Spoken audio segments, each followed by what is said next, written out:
Welcome, today I'm showing you how to activate Hey Google option into a Motorola Moto G42.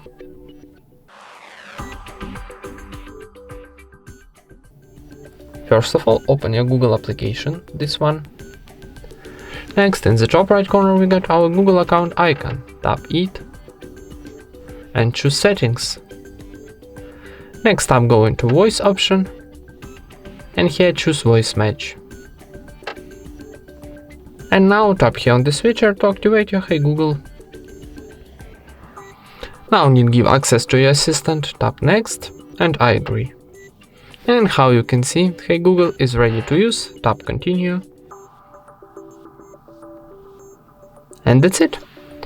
Thank you for watching, leave thumbs ups and subscribe to our channel.